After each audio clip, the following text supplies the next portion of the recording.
ঐক্যবদ্ধ হওয়া, জামাতবদ্ধ হওয়া, এটা আল্লাহ তাআলার পক্ষ থেকে আমাদের জন্য ফরজ।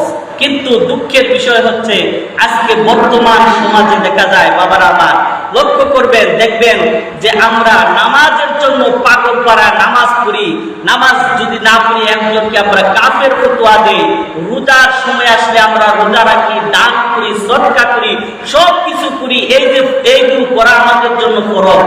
আর এই যে সংঘবদ্ধ হয়ে আল্লাহ দিন কায়েম করলা, আল্লাহ দিন কায়েম করা, ইসলামকে প্রতিষ্ঠিত করা, এটাও নামাজ, রোজা, হজ, যাকাতের মতো একটা ফরজ ইবাদত। বলেন সুবহানাল্লাহ।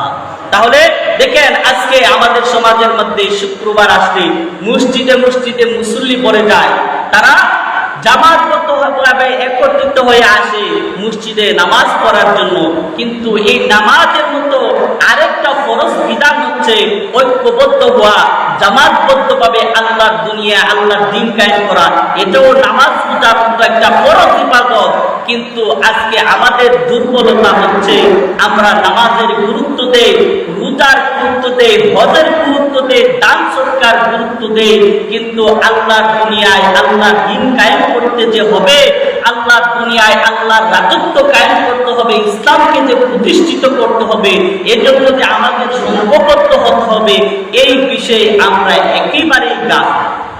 এই বিষয়ে আমরা কি একেবারে গাফেল, আমরা এটাকে গুরুত্ব দিই না, অথচ আমরা নামাজ রোজাকে অনেক গুরুত্ব দিই।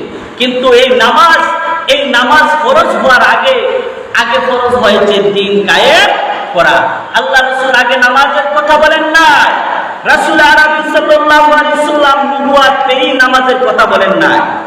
রাসূল আরবি সাল্লাল্লাহু আলাইহি সাল্লাম নবুয়তের দায়িত্ব পেয়ে মানুষকে ইসলামের দাওয়াত দিলেন, মানুষকে কোরআন হাদিসের দাওয়াত দিলেন, মানুষকে সৎ পথে চলার আদেশ দিলেন, মানুষকে ঐক্যবদ্ধ হওয়ার আদেশ দিলেন। মানুষ যখন ঐক্যবদ্ধ হলো, জমাতবদ্ধ হলো, তখনই রাসূল আরবি সাল্লাল্লাহু আলাইহি সাল্লাম মানুষদেরকে নামাজের দাওয়াত দিলেন। তাহলে এখান থেকেও প্রমাণ হয় যে নামাজ আগে নয়, আগে হচ্ছে আল্লাহর দুনিয়ায় আল্লাহর দ্বীন কায়েম করা, এটা হচ্ছে আগে। এটাই আল্লাহ হাবিব আগে আমাদেরকে শিক্ষা দিয়েছেন, এরপরে আল্লাহ রাসূল নামাজের আদেশ করেছেন। তাহলে নামাজের চেয়েও গুরুত্বপূর্ণ একটা ফরজ বিধান আল্লাহ তাআলার পক্ষ থেকে, সেটা হচ্ছে আল্লাহর দুনিয়ায় আল্লাহর দ্বীন কায়েম করা, ইসলামকে প্রতিষ্ঠিত করা।